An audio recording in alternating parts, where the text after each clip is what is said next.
¿Qué gastos puedo deducirme en mi declaración de la renta relativos a los rendimientos del trabajo? Bien, ¿qué son rendimientos del trabajo? Imaginaros, pues cualquier persona que trabaja por cuenta ajena y cobra una nómina. Está con un contrato laboral en régimen general. Bien.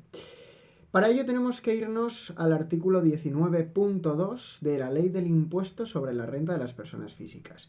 Y hay una serie de gastos que, si el contribuyente incurre en alguno de ellos, lo podrá deducir en su liquidación de IRPF o en la declaración de la renta, como se suele decir. Bien. Veréis, para esto tenemos que apoyarnos en la ley, para ello voy a coger cada uno de los gastos y los vamos a desglosar. Hay algunos que son más importantes que otros y otros que normalmente se dan en más ocasiones, vamos a decirlo así, ¿no? Bien, por un lado estaría la cotización a la seguridad social, es decir, como bien sabéis, cuando cogéis, por ejemplo, una nómina de una persona, vuestra nómina, si es que trabajáis por cuenta ajena, veréis que hay un apartado de seguridad social a cargo de la empresa y hay otro apartado que es seguridad social a cargo del trabajador. Bien, la seguridad social a cargo de la empresa la deducirá la misma en el impuesto sobre sociedades, en el caso de que sea una entidad mercantil. Bien, pero la seguridad social a cargo del trabajador es en definitiva lo que vosotros cotizáis, ¿de acuerdo? Con lo cual eso, lógicamente, tendrá que ser computado como gasto deducible. Bien. ¿Qué más? Por ejemplo, la detracción por derechos pasivos o cotizaciones a colegios de huérfanos. Bueno, esto al final no es un gasto deducible que se genere en sede de tantísimos contribuyentes, con lo cual, bueno, voy a pasarlo un poco por alto. Lógicamente hay que decirlo, hay que saber que existe, pero bueno, vamos a dejarlo ahí, ¿no?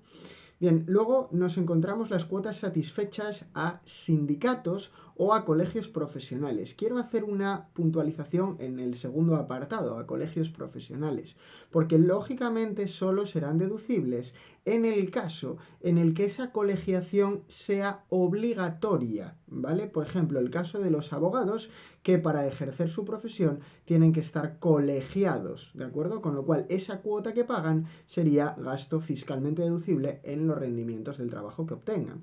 Siempre con un límite, en este caso, de 500 euros anuales, ¿de acuerdo? Si por lo que sea satisfacen una cuota mayor, una cuota de, por ejemplo, 600 euros, pues 500 serían deducibles, los otros 100 no, ¿de acuerdo? Bien. ¿Qué más?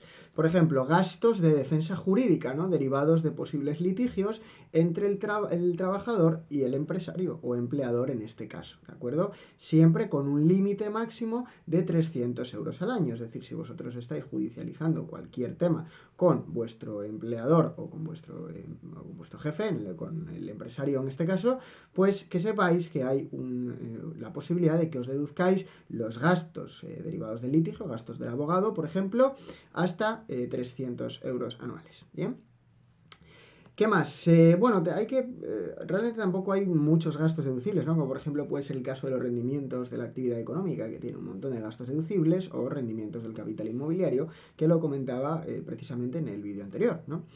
Bien, aquí hay un concepto abierto que es el concepto de otros gastos, ¿no? Y teóricamente aquí lo que la ley pretende es decirle al contribuyente que percibe rendimientos del trabajo que en principio hay 2.000 euros que en todo caso se puede deducir. ¿De acuerdo? Bien, pues otros gastos que pueden ser de difícil justificación y demás. Hay algo similar en los rendimientos de la actividad económica. ¿De acuerdo?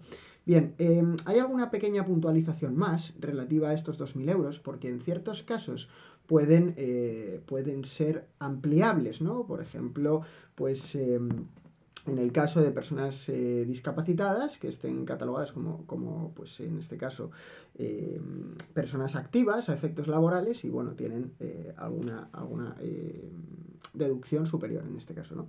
Entonces vamos a ir concretamente al artículo 19 y os lo voy a leer sobre la marcha para que lo podáis ver, ¿vale? Bien, artículo, como os comentaba al principio del vídeo, artículo 19.2 de la Ley del Impuesto sobre la Renta de las Personas Físicas. Bien, concretamente, en concepto de gastos, otros gastos distintos de los anteriores, 2.000 euros anuales, bien, lo que os comentaba.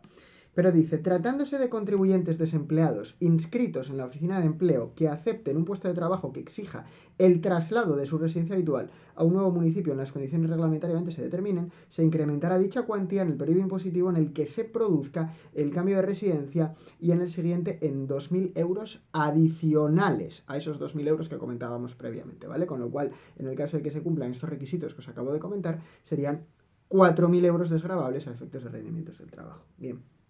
Luego, tratándose de personas con discapacidad que obtengan rendimientos del trabajo como trabajadores activos, que es lo que os comentaba con carácter previo, se incrementará dicha cuantía en 3.500 euros anuales. Dicho incremento será de 7.750 en el caso de las personas con discapacidad que, siendo trabajadores activos, acrediten necesitar ayuda de terceras personas o movilidad reducida o un grado de discapacidad igual o superior al 65%. ¿De acuerdo? Bien. Esto es importante, ¿no? Dice, los gastos deducibles a que se refiere esta letra F tendrán como límite el rendimiento íntegro del trabajo una vez minorado por el resto de gastos deducibles previstos en este apartado. El rendimiento íntegro no deja de ser la parte del rendimiento bruto, ¿no? Es decir, si vosotros tenéis un salario bruto de 35.000 euros al año, pues teóricamente el rendimiento íntegro del trabajo serían esos 35.000 euros, ¿de acuerdo?